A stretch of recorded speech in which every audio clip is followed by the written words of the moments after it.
Hello and welcome to some more Star Citizen. Today I wanted to do a brief summary of the Austin ATV that was an hour long, and we can just kind of compact that down for tangible information that's not just about 3.0's launch, as well as a couple of other pieces of Star Citizen info. New store credit buyback tokens are coming January 15th for people that were interested in when those buyback tokens were going to be there. Also, Ben Parry continued to talk about game performance and frame rates on Spectrum moving forward, and I'm going to partly summarise what he said here. Please check out my previous video, which I'll put a link to down below, on this subject and conversation as we looked through the first half of it, and some extra bits were added today. There isn't a reason for them to explicitly cap frame rates globally, but their aim is to have the quality settings to allow 30 FPS on like the lowest end PCs and 60 FPS at least at each kind of tier of PC's performance level with concessions. So what I mean by that is scalable settings and options will allow them to have mid-tier PCs get 60 FPS at medium settings, and then top-tier PCs to get like 60 plus FPS at ultra settings, and then the same for high-end PCs and low-end PCs and that sort of stuff. That said, the optimization process will probably include a bit of leveling out.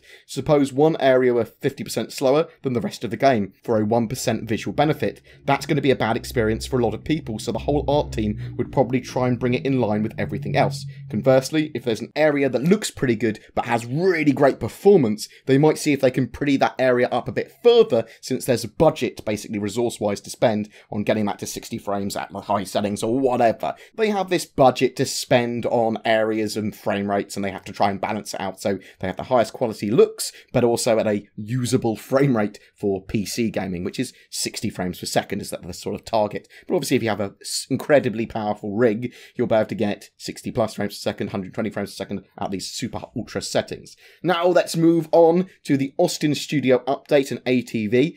The new format for ATV will focus on a single topic per episode, a studio update each week, or Squadron 42, or the Star Citizen Pacific Universe, or a ship shape. But let's jump into the summary of the rest of ATV, where Tony Zarovic, as well as some other devs, gave us some information about 3.0 and beyond. They wanted to finish 3.0 months earlier than they did, and then refine it towards Christmas. Now, obviously, this wasn't the case in the end, but they also discussed some cutting of some of the foundational features of 3.0 to get it live sooner, but decided against that as they wanted to meet and push forward on their quarterly release schedules in 2018, but also have all of those foundations in. Quantum interdiction, dynamic economy stuff, and other foundation features were important to get functional in their Tier 0 states, so they could work and iterate on them for 3.1 and beyond. Some of the features, like quantum interdiction, had them working on Christmas Day getting them fixed. Fortunately, these fixes were able to be done server-side or via back-end services and didn't require client-side patches. In these situations, they can hotfix and then slowly spin down a server without even kicking any players off. They are going to be more conservative now with their scheduling and planning in 2018, and we've already seen their schedule,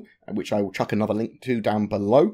3.0 integrated a lot of new features and technology, and performance could only be assessed once it was all pieced together. So the optimization and that sort of stuff can only really be done in this situation once it's in everyone's hands in a live build. The 3.1 build at the end of March will focus on performance, frame rates, client and server fixes, but also there will be other additions too. New ships, extra game content, that sort of stuff. The new quarterly releases mean that 3.2 is targeted for having mining. So that's the release at the end of June, I believe. It's going to have mining in its first iteration rather than going to be in 3.1. Now, that's mainly because they've basically renamed all the patches and they're going to this quarterly reschedule, so kind of forget about what we heard previously about patches. In regards to that mining mechanic in 3.2, you're going to be able to scout and find ore on the surface of objects, so I'm assuming that's asteroids as well as moons, mine it and then sell it in a similar way to what you would do with cargo, with different outposts having different buy and sell prices. It is basically cargo once you've mined it. Players will learn to be more efficient at any given role, allowing them to make more UEC, and this is true of everything in the game. There are no skills other than the skills that you learn as an actual out-of-character player about how to be more efficient at the game. The game is going to simulate millions of players and NPC actions, but in a smart way. It will know where to grab data from to affect change,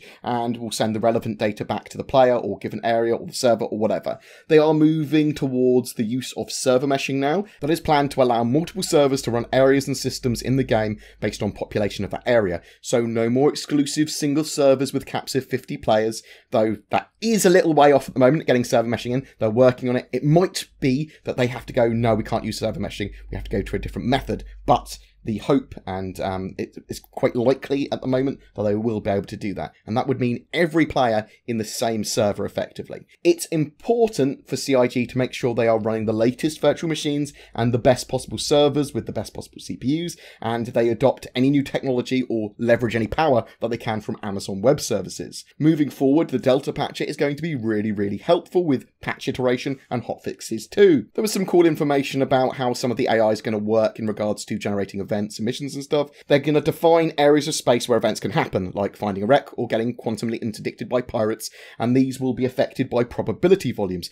which we actually technically have in 3.0. So variables from missions and the economy and other factors too will define what's likely to appear, when it's going to appear, what can happen in an encounter. This also allows for a lot of variation without needing to individually define encounters. So they don't have to have scripted encounters, they don't have to have this encounter specifically that they've pre-built. They will be modularly generated, procedurally generated, if you will. They are pushing for complex economic mission and NPC simulations where they all affect each other with thousands, if not more, players and NPCs in each of the solar systems at a time. Obviously, based on how well server meshing works and what is a usable and sensible systems for them to use will affect those numbers. More of this back-end simulation is getting added through 2018, so we're going to see more systemic linkage of all these different behavioural characteristics. There was a reasonable amount of other information given about 3.0's publish and that sort of stuff, but it's all stuff we pretty much knew, or we've already got in our hands, or we've already previously discussed, so I've omitted it